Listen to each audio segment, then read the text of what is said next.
freshman year of high school actually was kind of a more difficult time in my life. My parents had just recently separated, and I was starting high school, which, I mean, that's a lot.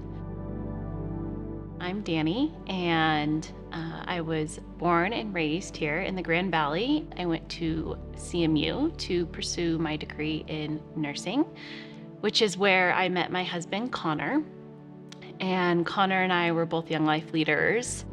Connor and I have been married for almost 10 years now, and we have 3 awesome kiddos. So we are very busy and highly entertained. I can remember walking down the hallways my freshman year and just seeing like these yellow and orange and blue signs just like posted up all over the walls, and they said something along the lines of, Young Life Club, Monday night, 727, Randy's house. My friend and I walked in the door, and like immediately we were greeted by, 4 or 5 other students that were there and leaders, and they were just, asking us our names, like just things about us. They were just showing like this intentionality, like they wanted us there. And that was a really good feeling. And pretty much right off the bat, we started playing games. And if you've been to Young Life Club, they're a little interesting. And so one of the first games we played was the Alka-Seltzer Challenge. It was all good and it was fun. And, later down the road, as I continued to go to these clubs, I was just getting more and more excited to show up and see the people that were there, and just building these friendships and feeling like these people were my people. One of the themes I noticed at club is that at the end, towards the end, the last 10 minutes, one of our leaders would get up and they would talk about this guy named Jesus. And I had heard about Jesus and, throughout my life kind of dabbled with what that would look like, to know him more and to start a life with him, but I just wasn't quite there yet. But I can remember thinking back, like, I'd love to know Jesus the way these leaders do, because there's just something about them that's different, and it intrigued me. So after my freshman year of high school, they were talking about camp, and you've got to be there. It's going to be the best week of your life.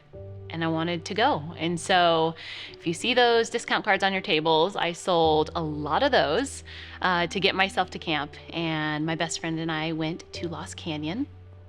And from the second I stepped off that bus, it was just this incredible energy. It's really hard to explain unless you've been there, but I just was surrounded by people who I felt like just wanted me there. And I felt like I just fit in, like I was supposed to be there. And our speaker that week, he was awesome. And one of his talks in particular really stood out to me. And I think it was kind of like a turning stone in starting my relationship with Christ. And he was talking about masks and all these masks that we feel like we have to wear in life, whether it's we're with our friends and we have to be a certain way, or when we play sports, or at home with our family, whatever that might be. And I remember that really touching me and feeling like I was that person who was wearing all these masks and having to be all these different people. And I just remember thinking, like, if there's a life out there where I don't have to keep wearing these masks and I'm accepted for who I am, I want that. And that week I learned that that life exists and it's with Jesus. And that's probably, like I said, the point in my life where I was like, I'm all in, like I want this. Our leaders that are there for kids when they get home from camp, that's where I feel like Young Life shines. And my leader, who was there for me, Aubrey, who was my Young Life leader through high school and is now still one of my dearest and closest friends. She was just so invested in my life and where I was at that time, and I wanted to be like her one day when I was Young Life leader. So after high school, I started leading in Young Life, and I was placed at Palisade High School for 2 years. After that, I went to Fruita Monument High School for 5 years, and Connor and I co-led out there. And I just remember like walking through the school hallways and seeing all these students and just remembering what it was like when I was in their shoes, and how hard it can be to walk those hallways and wear those masks and be all the things that the world tells us we have to be and do, and just really having this desire to want to share that it doesn't have to be that way. And just the opportunity to share the gospel just felt like such a privilege and such an invitation just to say yes to this ministry and keep impacting students in this valley.